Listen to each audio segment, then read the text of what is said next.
بن عبد الله وعلى آله وصحبه وسلم تقديرا للجهود الجبارة والانتصارات العظيمة الذي حققتها الكتيبة الثانية من اللواء 170 بقيادة قائد الكتيبة عرفات الصوفي وأفراده الأبطال.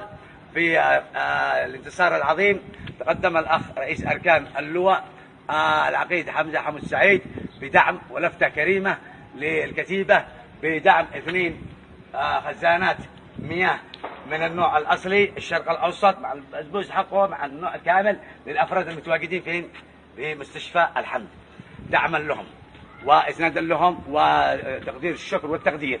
واثنين، هذا هو عمل بسيط جدا، ولكن الآن الأمور قريبة لأنه أنتم ثبتتم وأنتم يعني صمتتم وأنتم انتصرتم وحققتم انتصار. هذا الانتصار اللي جاء ما انتصرت في جبهة تعز كلها إلا الكتيبة الثانية من اللواء 170 بإسناد كتيبة المدفعية الذي لا زالت معاكم ويعني داعما لكم واحنا بجانبكم.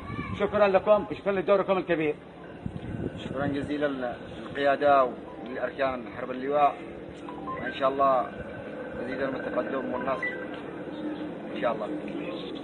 الأخ نشكر الأخ العقيد الركن حمزة حمود المخلافي أركان حرب اللواء 170 على الجهود المبذولة والدعم السخي الذي يدعمه لكتائب اللواء للمقاتلين في خطوط النار ولكتائب الإسناد وأفراد الإسناد.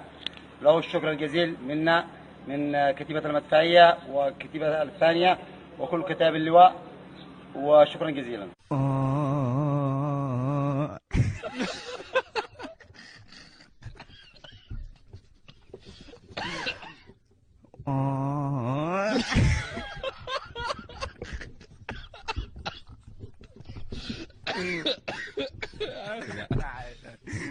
لا كورة دكتور ندرس.